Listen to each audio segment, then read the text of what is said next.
no me avergüenzo del Señor, mi libertad. Estás en la compañía de Caminando con Dios. Una programación cristiana de mucha bendición para tu vida.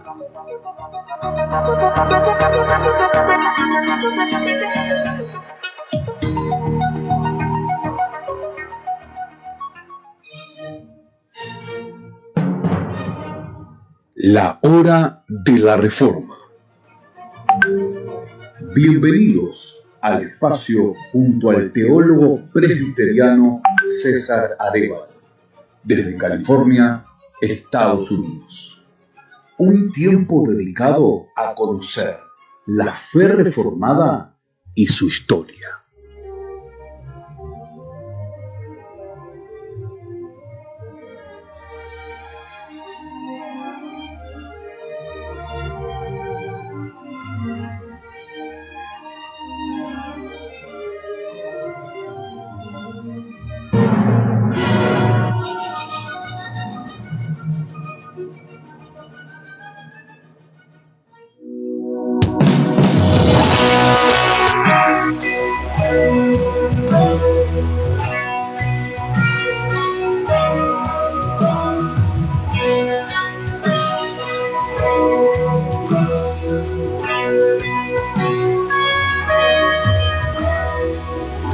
Castillo fuerte es nuestro Dios, defensa y buen escudo. Recording in progress. Con su poder nos librará en este. Dios te les bendiga, queridos amigos. Dios te les guarde a todos ustedes. Les saluda una vez más su hermano en Cristo, el hermano Luis Lisboa, desde Uruguay para compartir con ustedes la palabra de Dios junto a nuestro querido hermano, el pastor César Arévalo, desde California, Estados Unidos. Estamos en el espacio La Hora de la Reforma y seguimos aprendiendo y somos todos oídos porque la verdad, cada día se pone más bueno esto, ¿verdad? Vamos aprendiendo, nos vamos educando en la historia de la iglesia. Y cada vez vamos entendiendo más, ¿verdad? La palabra de Dios, las tradiciones de la iglesia, las confesiones de la iglesia. Y bueno, no tengo palabra para describir lo que una persona siente al entender todo esto que es la identidad que tenemos como cristianos. Pastor César, Dios te bendiga, un gusto tenerte una vez más. Dios te bendiga, tu saludo para los hermanos. Muy bien, un saludo a usted, gracias por la oportunidad. ¿Me escuchan bien? ¿Me escucha bien, hermano? ¿Sí? Muy bien, perfecto. Y también a los hermanos que nos acompañan y a los que van a ir agregándose. Usted dijo una palabra clave, ir aprendiendo todos los días. Créame, una de las cosas que usted y yo sabemos, Latinoamérica, México, Centro y Sudamérica, carecen de conocimiento en todo aspecto, económico, político, social y religioso. Yo creo que esta parte de la religión, que es nuestro campo que nos compete, viene a ser, digamos, una de las cosas en donde la ignorancia abunda en Latinoamérica. Alguien dice, pero ¿cómo es posible la ignorancia si ahí en donde yo vivo hay cantidad de iglesias chiquititas evangélicas? Justamente, eso es evidencia de ignorancia.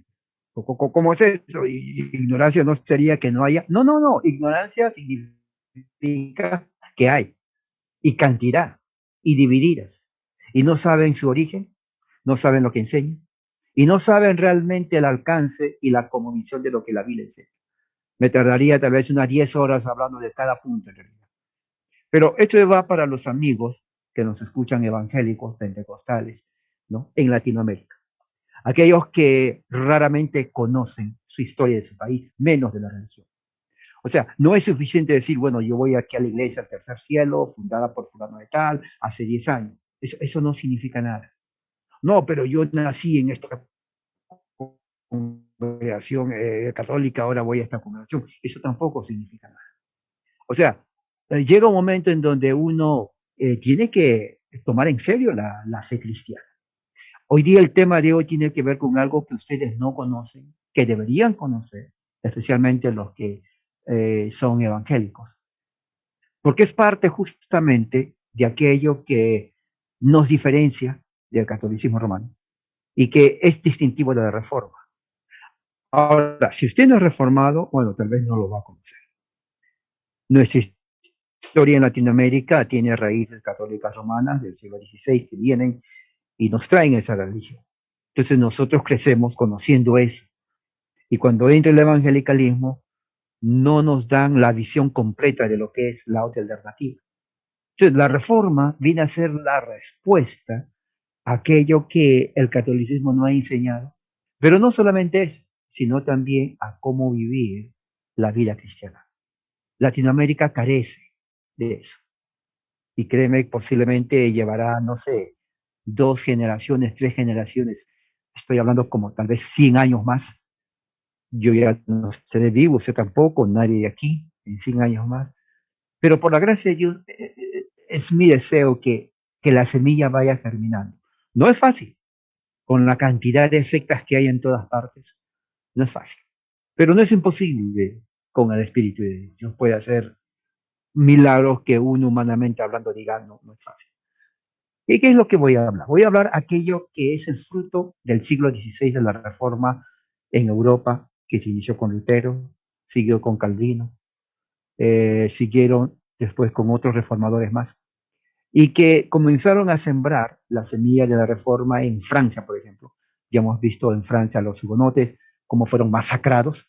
Francia dejó, pudo haber sido el primer país europeo reformado, calvinista, pero la corona católica romana eliminó literalmente, así literalmente eliminó a todos los calvinistas. Triste, es una historia triste, si usted lo lee va a ver, es tremendo eso. Pero para que se dé cuenta que la religión y la política cuando van de la mano, o puede ser positivo o puede ser negativo. Otro fruto de la reforma fue cuando en 1590 los estudiantes de Calvino en Ginebra, ¿no?, viajan a Escocia. Uno de ellos, su gran alumno, no diríamos preferido, pero querido, el cual amaba mucho a Calvino, Juan Knox. Juan Knox escocés va a Escocia y el Parlamento le pide que elabore una confesión de fe en donde ponga en orden lo que ellos creen en respuesta a la Iglesia Católica Romana. Entonces sí crea la primera confesión de fe, muy importante, muy importante. Evangélicos no conocen eso, en México, Centro y Sudamérica no conocen, pero es muy importante. Algún momento, tal vez ya lo tengo planeado, que el pastor me dé la oportunidad para ir enseñándoles la confesión de fe, porque es muy importante que ustedes sepan. ¿Qué es la confesión de fe? Es simplemente la elaboración en forma sistemática de la fe reformada desde el punto de vista bíblico. Otro, diríamos, efecto de la reforma es Inglaterra. Ya para términos del siglo XVI, entrando al siglo XVII, en 1600, entonces los estudiantes teólogos de Ginebra van a Inglaterra, van a las universidades más famosas de Oxford y Cambridge en Inglaterra. Entonces, cuando ellos van, teólogos, personas que conocen, van ya con ideas reformadas y se dan cuenta que, bueno, tenemos que cambiar también aquí en Inglaterra, porque esta iglesia tiene muchas ceremonias católicas romanas, tenemos que reformar como lo hizo Knox en Escocia, querían emular lo que hizo Knox en Escocia, como lo hicieron los hugonotes en Francia, pero los mataron. Aquí vamos a defender, no vamos a permitir que la iglesia católica romana aniquile, y querían hacer lo mismo en Escocia también, ¿no? En Escocia, créame, los hugonotes pelearon, pero no pudieron, los eliminaron. Francia es un estado ateo, secular 100%, de donde nacen todas las filosofías humanistas que hasta ahora llegan, como por ejemplo el feminismo, el relativismo, ponen la filosofía de lo que se conoce hoy como la filosofía, ideología de LGTBQ y todo lo demás tonteras que ponen. ¿De dónde nace? Justamente nace de Francia. En Escocia querían hacer lo mismo, querían totalmente eliminar, como hicieron en Francia. Pero lo que sucede es que en Escocia los presbiterianos pelearon a muerte literalmente. Hubo derramamiento de sangre, mataron a todos, pero el presbiterianismo prevaleció. Estamos hablando de 1638, 1650, 1660. Y muchas de esas personas tuvieron que, cristianos muchas veces, salir de su país porque eran perseguidos a muerte, así, a muerte. Otro grupo fue a Inglaterra, empezaron a enseñar, muchos de ellos fueron rechazados porque estaba ahí una corriente que se llama arminianismo, que es la base del evangelicalismo hoy en día. ¿Y qué es lo que sucede? También comenzaron a perseguirlos. Entonces ellos dijeron, bueno, si no se puede reformar la iglesia de adentro, entonces hay una solución, hay una solamente alternativa. Tenemos que salirnos, tenemos que separarnos, porque esta gente no va a poder cambiar. Ese grupo que se separa son los separatistas. Por eso lo llamaban los separatistas, porque se separan. Ellos dijeron, no podemos reformar esta iglesia. Tienen poder político, política y religión, recuerden. Tienen poder político, tienen el arma del Estado, nos persiguen, nos queman. Ese era el método de castigo a los herejes no católicos. Los quemaban en la estaca, lo amarraban en una estaca de madera, lo ponían bastante petróleo, bastante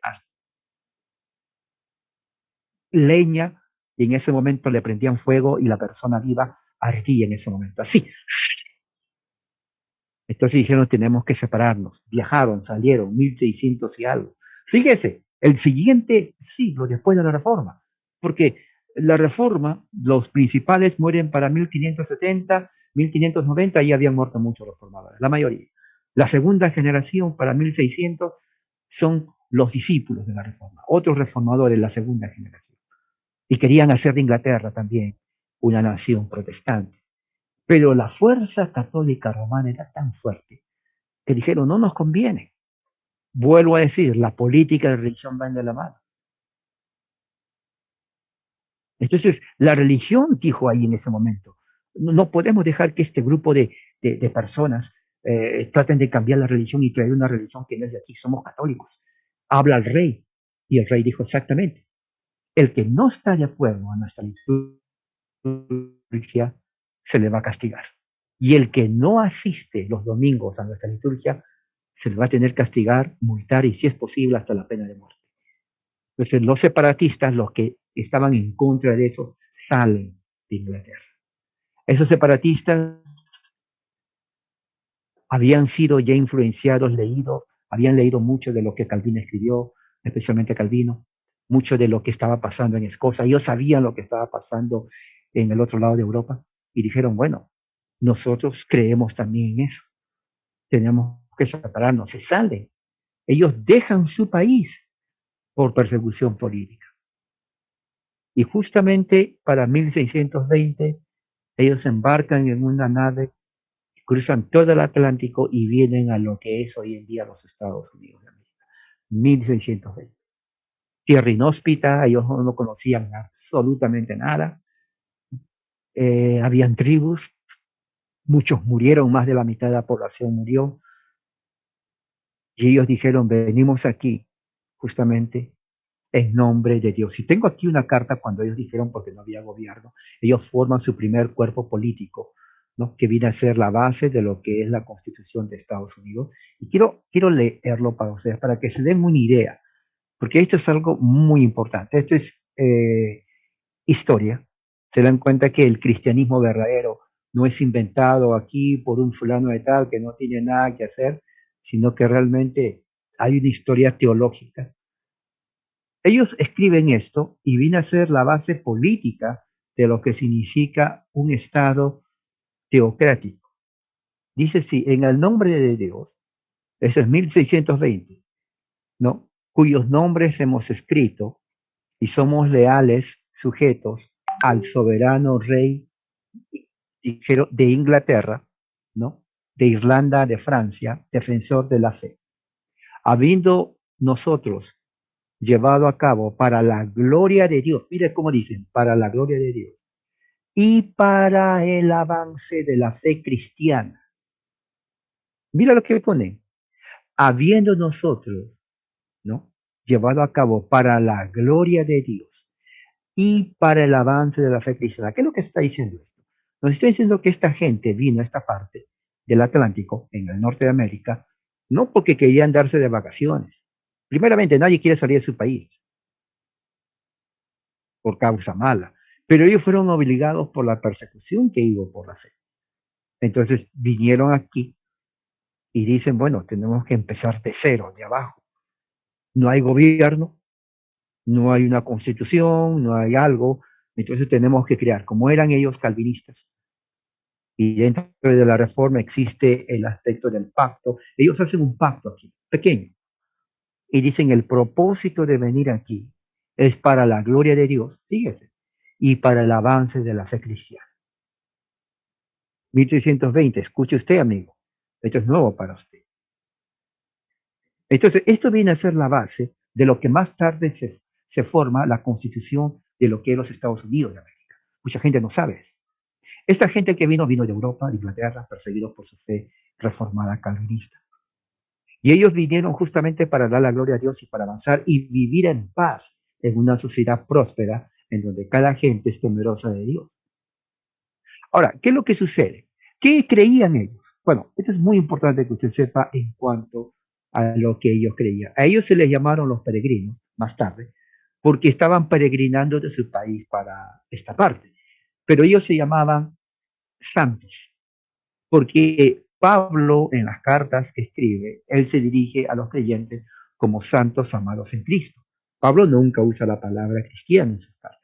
Él se dirige a los creyentes como santos y amados en Cristo.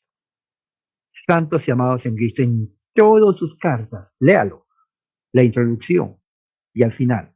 Son 13 cartas. Nomás lea la introducción, los primeros 2 versículos. Y va a ver que dice a los santos y amados hermanos que están en la iglesia de Roma, en la iglesia de Corinto, en la iglesia de Éfeso, etcétera, etcétera. Entonces ellos dicen, bueno, nosotros también somos de la misma fe de ellos. Entonces nosotros no somos, digamos, ni reformadores ni nada, somos santos. Y así se llamaban, la compañía de los santos. Pero la gente de afuera, la gente que estaba en contra de ellos, les llamaban, oh, ellos son peregrinos, oh, ellos son los separatistas. Y sí, se separaron de la iglesia que estaba, digamos, con influencia papista, y le llamaban los separatistas ingleses, de una forma de desprecio. Pero ellos no se preocuparon por eso y decían, nosotros somos santos, tenemos nuestras convicciones religiosas. Entonces fueron ellos realmente los que vinieron a esta parte del Atlántico, ¿no? Ellos fueron influenciados grandemente por las escrituras del catecismo y lo que enseñaba la doctrina en Ginebra, Juan Calvino, para que se den cuenta, por eso muchos lo llaman los hijos de Juan Calvino en el aspecto teológico. ¿Qué creían ellos? Bueno, ellos creían 2 sacramentos. La cena del Señor, que es la comunión de los santos, partimiento del pan, el vino, ellos creían eso. ¿Por qué sacramento? Porque el sacramento viene a ser un sello y señal de una realidad. Por eso es sacramento. Porque transmite un medio de gracia. ¿Cuál es el medio de gracia? Alimento espiritual para nuestro espíritu. Así enseña la Biblia. Amigo evangélico, no es recordatorio que vamos a comer galletita con Coca-Cola. No, hermano, no, amigo, escúcheme, por favor. No es Coca-Cola ni galletita. Es pan que se comparte y vino. Así es. Eso es la cena del Señor. Y es sacramento porque alimenta nuestro espíritu. ¿Cuál es el segundo sacramento? El bautismo. Claro, cuando una persona es adulta, hace profesión de fe, uno lo bautiza como sello y señal de su profesión de fe público. Pero si esa persona tiene familia, tiene hijos, de acuerdo a la teología del pacto, entonces los hijos también son bautizados en base a la teología del pacto. De otra forma, sus hijos serán inmundos. Entonces, son parte del pacto dándoles la señal física del bautismo. Ahora, yo entiendo que entre evangélicos o pentecostales o bautistas no entienden este concepto. Dicen, eso es papista, lo inventó el Papa Juan XXIII. No, ningún papa lo inventó. no es papista. Esto ha sido la práctica siempre, inclusive desde el Antiguo Testamento. Oiga, dijo Antiguo Testamento, sí, pero ahí nunca se bautizaron. Claro, porque no me está entendiendo mi lenguaje. Déjeme explicar. El bautismo es sello y señal de entrar al pacto. En el Antiguo Testamento también hubo un sello y señal de entrar al pacto. Eso era la circuncisión. Ahora, imagínese esto, usted está en el antiguo pacto, está con Moisés en el desierto, y Moisés dice, bueno, en este momento vamos a circuncidar. Y usted tiene hijos, varones, tal vez 7 chamacos ahí, meses, 1 año, 3 años, y usted le dice, Moisés le dice, bueno, trae tus hijos, los vamos a circuncidar. Ahora, si hubiera evangélicos ahí, le dijeran, ¿sabes qué? Dile a Moisés que tus hijos cuando sean grandes, uso de razón, le van a hacer el llamado a la fe y si ellos quieren, lo van a circuncidar. Usted va con Moisés y le dice a Moisés, disculpa, pero ellos no saben, tengo que esperar que tengan, no sé, mayoría de edad, 20 años, 23, 50 años, y a ver si quieren, se les circuncida. Usted sabe lo que le hubiera dicho Moisés en ese momento. Este eliminado del pacto. A usted le eliminan del pacto. Porque es un pacto de promesa que Dios hizo inclusive a Abraham, que en su casa todos los varones que nazcan a los 8 días de nacido, ya sea de su familia o esclavos o comprados, todo varón será circuncidado a los 8 días. Y el que no quiere será cortado del pueblo. O sea, no es parte del pacto. O sea, Dios no acepta ese argumento evangélico de que, bueno, cuando sea grande, uso de razón, si es que quiere, se le respeta su opinión privada, su libre albedrío. No existe esa cosa en el plan de Dios. En el pacto de Dios no entra eso. Lo mismo, el mismo concepto entra en el nuevo pacto. Todo niño en donde el padre o la madre es creyente y se bautizó, tiene que tener el sello y señal. Claro, a diferencia del antiguo pacto, ahora son varones y niños, y niñas, varones y niñas, ¿no? Mujercitas, ya el bautismo involucra a ellos. No hay que hacer circuncisión porque Cristo es nuestra circuncisión, así lo dice Colosenses. Entonces, en base a esa verdadera circuncisión, es que nosotros bautizamos a nuestros niños, porque es un pacto abrámico que incluye a los niños. El plan de Dios, el pacto, incluye a las familias. No es que yo soy salvo y a ver si mi mujer quiere o si mis hijos, a ver si quieren. No, no es que a ver si quieren o por favor a ver qué pasa. No, tus hijos son parte del pacto. Y eso ni siquiera se discute en el Antiguo ni Nuevo Testamento. Entonces, ellos enseñaron esos sacramentos. ¿Qué más enseñaron? Durante la liturgia, la adoración, ellos adoraban a Dios. Ahora, ¿cómo adoraban a Dios? Claro, ahí en ese tiempo no estaba Marcos Witt, no estaban todos los cantantes faranduleros que hay en el evangelicalismo, que se hacen de dinero vendiendo sus CDs y la gente va y compra y les hace millonarios. No había eso. Simplemente de una forma simple pero profunda. Sí, simple y profunda, adoraban a Dios. ¿Cuál es eso? El uso de los salmos como único medio o libro de adoración. Porque es el libro inspirado por Dios. ¿De dónde ellos inventaron? No, ellos no lo inventaron. Eso lo enseñó, lo rescató Juan Calvino. Fíjense, ¿ves? Por eso son efectos de la Reforma. Y lo enseñó a los hugonotes en Francia, los presbiterianos en Escocia, los que están en Holanda, Bélgica. Cuando eran quemados en las hogueras, lo que ellos hacían eran cantar los salmos. Por eso que la reina católica de España, ella mandaba al verdugo y decía, antes que quemes, córtales la lengua. Fíjese hasta dónde iba la maldad. Dice, ¿por qué cortar la lengua? Si hay que obedece. Y uno le dice, ¿sabe por qué lo dice? No, ¿por qué? Porque cuando va a estar siendo quemada, van a cantar salmos.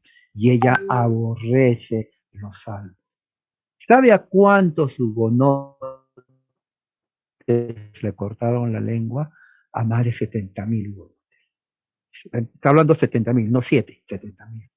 Yo me imagino a esa persona que cortó la lengua, yo creo que nunca volvió a la normalidad.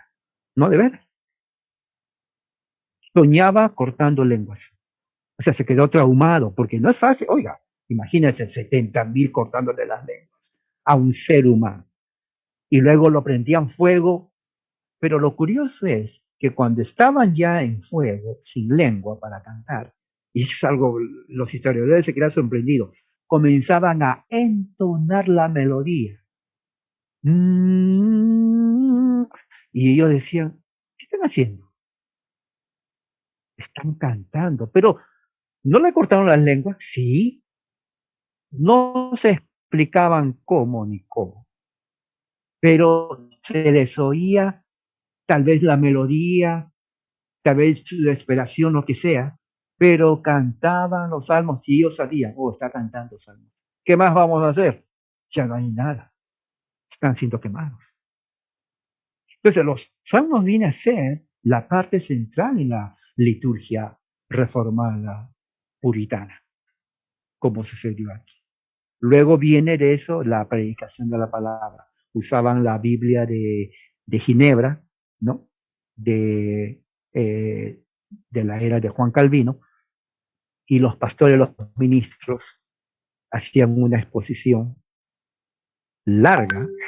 Ellos no había de que ver cuánto tiempo ya pasó, 20 minutos, ya, no, ellos predicaban hasta donde tenían que predicar, con sus hijos ahí, y el ministro tenía que predicar. Luego, otra vez un canto de salmos, y si alguien tenía que ser bautizado, lo bautizaban y terminaba. Ellos, esa era la liturgia, diríamos, simple pero profunda. ¿Qué creían ellos? Ellos creían justamente en la depravación del hombre, que el hombre es tan depravado que no puede elegir el aceptar o creer en Cristo, al menos que el Espíritu Santo haga un trabajo. No creían en el libre albedrío, porque justamente salieron de Inglaterra porque los arminianos los perseguían. Ellos rechazaron el concepto del libre albedrío, que el hombre tiene la capacidad de elegir. No, el hombre está depravado y no puede elegir a Dios, a menos que el Espíritu Santo obre en su corazón. Ellos creían en la elección incondicional, en donde Dios, desde antes de la fundación del mundo, elige quién va a ser elegido para salvación, y nada ni nadie va a cambiar ese decreto. Creyeron que la Biblia, solamente la Biblia, es el único libro de fe, conducta y disciplina en la iglesia. Fe, conducta y disciplina. Nada más. Creyeron que días religiosos. Ahora, este es un punto muy importante. Días religiosos. Dentro del catolicismo estaba los días, el calendario católico romano, que era, por ejemplo, cada día tenía un santo, ¿no? Santo este, santo el otro, procesiones, día de Navidad especialmente. Ahora, ya expliqué que la Navidad, aunque, claro, el centro es nacimiento de Cristo, y dentro del catolicismo ya no era Cristo, lo tomaban como una fiesta más, especialmente en Europa, donde había mucha borrachera, delincuencia, inmoralidad. Así era. Esa es la razón por la cual los puritanos se opusieron a la celebración de la Navidad. Entonces, para ellos, para los puritanos, el escuchar Navidad significaba no adorar a Cristo, sino más bien era fiesta mundana e inmoral, de idolatría y borrachera, porque así era. Así era. Entonces ellos, solamente había un día de fiesta religiosa, por llamarlo así, y era el primer día de la semana o el sábado. No había otro. Ellos nunca celebraron la Navidad, nunca celebraron otra fiesta católica romana.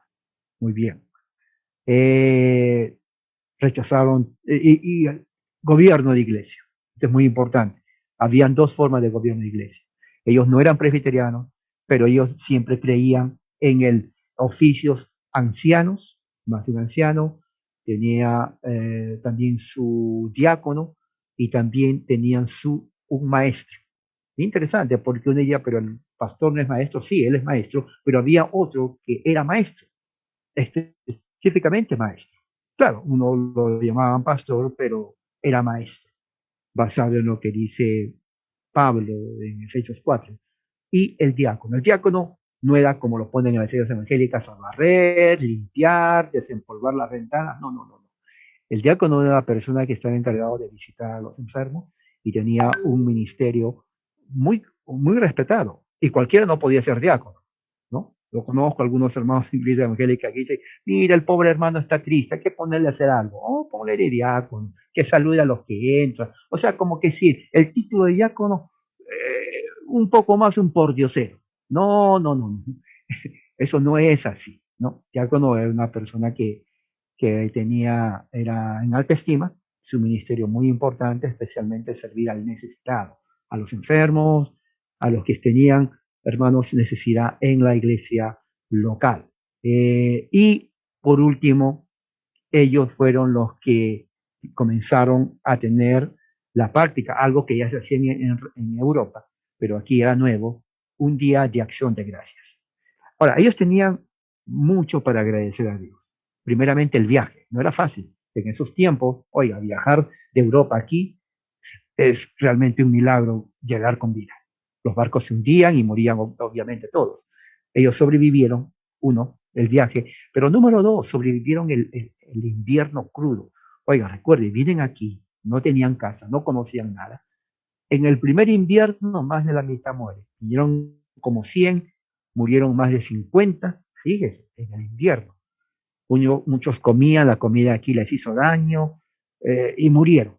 Los pocos sobrevivientes llega a diciembre de 1621 y dice, bueno, un año hacen una celebración de acción de gracias, lo que se celebra este mes aquí. Y interesante porque en esa acción de gracias ellos sí dan las gracias a Dios por ese año y ya para ese tiempo entonces dicen, bueno, Dios nos da, estaban junto al mar, comen comida marítima, mariscos, langostinos, peces, camarones y también comienzan a comer animales, venados, pavos salvajes. Entonces todo eso lo hacen como una forma de acción de gracias. Eso pasa a ser la tradición aquí y en Estados Unidos se celebra justamente el 20 de la próxima semana, el Día de Acción de Gracias, en conmemoración, y ese día todos los... Increíble, ahora, escúchame bien, tanto es la influencia puritana de esta fiesta, que todos la celebran, católicos, de otras sectas lo celebran, hasta los ateos lo celebran. El otro día salió un gran ateo famoso aquí en Estados Unidos diciendo, doy gracias a Dios. Así dijo, doy gracias a Dios que este día de acción de gracias no tengo a quien dar gracias. ¿Se da cuenta la ironía? Dice, doy gracias a Dios que en este día de acción de gracias no tengo a nadie a quien dar gracias. Pero ya lo había dicho primero, doy gracias a Dios. O sea, dando a entender de que aún los ateos, en su ateísmo, que ellos dicen no creo en Dios, no le voy a dar gracias a Él, de todas maneras participa de eso. Y es algo interesante porque ese día en las casas se reúnen, rememoran ese tiempo los que, bueno, quieren hacerlo, pero en el aspecto bíblico realmente se reúnen y damos gracias a Dios por todo lo que Dios nos ha dado durante el año, aún en este tiempo de pandemia y todo lo demás. Así que es muy importante que esto sepa esta reseña histórica para que vea los efectos de la reforma en ese país. Y bueno, con esto quiero terminar y le doy pase a nuestro hermano Luis. Adelante, hermano. Hermosa la historia, ¿no? Cómo la iglesia fue evolucionando, ¿no? En guerras, discusiones, concilios, divisiones. Una historia bastante compleja, ¿no? Pero que es importante conocerla para que nosotros podamos tomar una identidad. Porque hoy lo que no tenemos es una identidad con la iglesia cristiana tradicional. Podemos decir la iglesia verdadera, con tranquilidad. La iglesia verdadera, porque lo que tenemos hoy son sectas. Y cuando nosotros empezamos a escuchar toda esa historia, decimos, ¿y nosotros y las iglesias de hoy, dónde quedan? ¿Dónde está el puente, no? El puente que une las iglesias que vemos con toda esa historia. No hay, no existe. No hay puente porque lo que hay son personas que se dividieron, empezaron a interpretar las escrituras a sus antojos y abrieron sus propias iglesias, sus propias cosas, enseñar sus propias ideas y a veces por cosas absurdas, ¿no? Vemos nosotros una historia interesante, cristianos que tomaron una identidad y que estaban dispuestos a morir por la identidad cristiana. Estaban dispuestos a morir por esa verdad. Pero hoy lo que nosotros tenemos no son cristianos que están dispuestos a morir por nada. Son cristianos que, entre comillas, lo único que están dispuestos es a sacar dinero en el bolsillo mientras se le prometa que Dios le va a dar 10 veces más o 100 veces más. Es a lo único que están dispuestos, ¿no? O sea, qué identidad es esa? O sea, no tiene nada que ver con la identidad de los cristianos que nosotros estamos escuchando en esta historia. Mujeres que estaban dispuestas a que le cortaran la lengua. Hoy, querido pastor, acá en Uruguay es increíble, doy mucho consejo a muchas personas que se comunican conmigo. A veces se comunican una vez, dos, pero no les gusta mucho lo que les digo, porque les digo lo que tengo que decirles, pero a veces hasta vergüenza me da. Y a veces en oración lloro y le digo al Señor, Señor, que como Habacuc, ¿no? Oh Dios, trae un avivamiento, aviva tu obra en medio de los tiempos. Porque escucho cosas tan ridículas. Personas que van a una iglesia y después murmuran del pastor, murmuran de su propia iglesia. Entonces vos le decís, ¿y por qué vas ahí entonces? A ver, ¿qué sentido tiene? ¿Para qué congregás? ¿Para qué vas? Ah, no, pero que Dios me llamó, porque Dios me puso ahí, porque Dios me llevó ahí. Y no tienen identidad con esos cristianos que estaban dispuestos a morir en la hoguera. Entonces tú le decís, ¿y por qué no le planteas tu cuestión al pastor? Planteale lo que pensás. Entonces te dicen, no, lo que pasa es que si yo le planteo, el pastor me va a expulsar de la iglesia. Pero vaya identidad que tienes con la verdad, con la Biblia, ¿no? O sea, que porque un pastor te expulse por tratar de hablar de la verdad, ya eso te silencia, es una mordaza. Cuando los cristianos verdaderos cantaban hasta sin lengua. Eso es tremendo, pastor. ¿Qué quiere que le diga? Es tremendo, a mí me deja pensando. Y así fue. Es increíble. Y otra cosa, la historia ha escondido esta parte de la historia de la Reforma. Muchos se quedan con Calvino, sí, él empezó todo, pero no cuentan los efectos de eso. Francia, lo que pasó ahí, debe de conocer, especialmente para que uno sepa lo que significa eso. No fue solamente, oh, ya vino aquí la Reforma, qué bien, qué contento. No, eso fue algo terrorífico. Tanto era el odio para eliminar a todo protestante que entraban a las casas, agarraban al esposo, a la esposa, los niños que estaban ahí, cualquier otra persona, lo amarraban en conjunto, diríamos unos 6. Una vez amarrados, creaban ahí mismo parrillas de madera gigantes, los ponían allí a los 6 así, como una cama, y prendían fuego. Toda la familia en eso. ¿Se imagina? Yo me imagino los niños gritando de dolor porque son niños, el horror. ¿Qué ser humano puede hacer eso? No eran delincuentes solamente porque creían a Dios de una forma diferente. ¿Qué drama? O sea, es una combinación de emociones que me viene a mí de enojo, tristeza. Oiga, esta, y murieron por su fe. No sé qué palabras expresar. Sí, claro. Increíble. Es que uno queda sin palabras, como dice usted, pastor, que es un encuentro de emociones. Por un lado, el dolor y la tristeza que te puede generar imaginarte todo eso. Por otro, la sensación que nos deja de... ¿Y qué pasa con el cristianismo de hoy? Acá en Uruguay, pastor, cuando una persona propuso hacer un movimiento para derogar la ley del aborto, lo menos que fueron a ese movimiento eran los cristianos. Los cristianos te decían, no, eso es cosa de la política, cosa del mundo, nosotros no tenemos nada que ver. Entonces decimos, pero ¿qué tipo de cristianismo es este? O sea, ¿qué es lo que están leyendo? ¿Qué es lo que...? Por eso yo hoy hice un programa que le puse el Evangelio de la Fantasía y puse a Harry Potter en la carátula, Harry Potter, porque es verdad.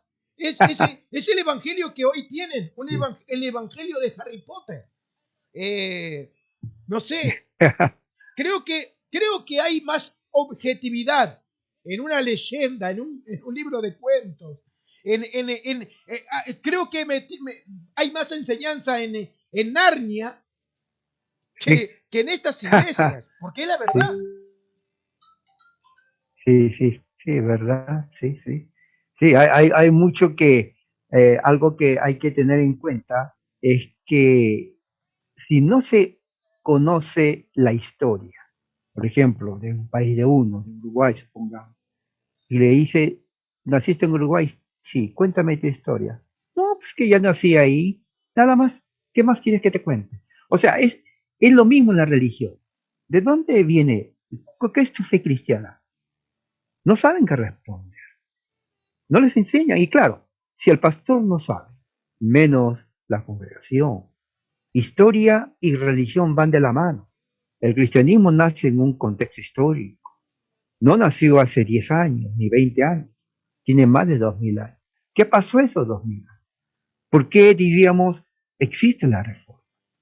Bueno, Latinoamérica necesita conocer. Por eso yo me dirijo al evangélico, ¿no? Porque ellos creen que, bueno, aquí ya estoy bien. No, no estás bien. Te voy a decir directo, no, no estás bien. Porque no conoces el evangelio. O sí conozco porque tal vez alguien dice, bueno, yo acepté con Gigi Ávila. Yo encuentro con gente así. O sea, no sé si realmente al punto ya de cinismo, punto de tristeza, porque son seres humanos. Yo le digo, la religión no es algo, digamos, no es un chiste, es algo serio, ¿no? Religión es algo serio, es lo que yo creo. Si yo creo en un payaso, pues yo soy un payaso. Pero para mí mi fe no es payasada. Entonces yo tomo mi fe seriamente. Entonces yo espero que ellos también tomen su fe seriamente, ¿no? Que se pongan a pensar, que no es una pérdida de tiempo. Son preguntas que yo les hago. Claro. Usted como un hombre conocedor de lo que es la psicología, ¿no? La antropología, sabe bien que el ser humano termina siendo lo que cree, ¿no? El ser humano es lo que cree. Las Sí, convicciones que cree, que tiene, es lo que hace a la persona. Como dice un refrán, pienso y luego existo. Y de alguna manera eso es una verdad, porque si no hay una ajá, identidad cristiana, no hay una vivencia cristiana tampoco. Si no hay una convicción real en la cristiandad, tampoco hay un compromiso real. Por eso es que el cristianismo de hoy no quiere meterse con la política, no quiere meterse en ninguno de estos asuntos, está por fuera. Ya de a poco, todo empezó de a poco, ¿no? Que la cena del Señor es un simbolismo, el bautismo es un simbolismo, y congregarse es un simbolismo. Y Y bueno, el Ya. Día del Señor es un simbolismo y todo es un simbolismo. Ya no se congregan, ya no hay por qué congregarse. Ya no hay por qué, a ver, ¿por qué yo voy a sentir emoción cuando bautizo a mis hijos? Si es un simbolismo.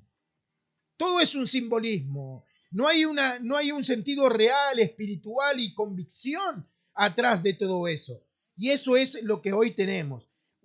Personas que están, que dicen profesar la fe, pero que hay una disociación real. O sea, no, esa fe que dicen tener está muy lejos de ser una convicción, ¿no?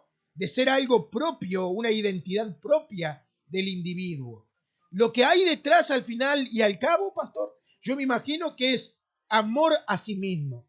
¿Cuál es el motivo por el cual la mayoría de los uruguayos, estoy hablando de Uruguay, cuál es el motivo y la razón por la cual muchos uruguayos llenan las iglesias de Uruguay? Es la propaganda evangélica. Ven a recibir la solución del matrimonio, la solución de los problemas de tu trabajo, los problemas económicos, los problemas del alcoholismo. Y yo pienso, pero si el problema es el alcoholismo, que vaya a Alcohólicos Anónimos. Si el problema es el matrimonio, que busquen un psicólogo para matrimonios. Si el problema es un problema en el hígado, que vayan al hospital. Pero la iglesia está para anunciar otra realidad, ¿no? Y la realidad de Uruguay es que las iglesias están llenas de personas que están buscando soluciones para sus vidas, más que una verdadera adoración a Dios, pastor. Para no robarle más su tiempo, vamos despidiéndonos.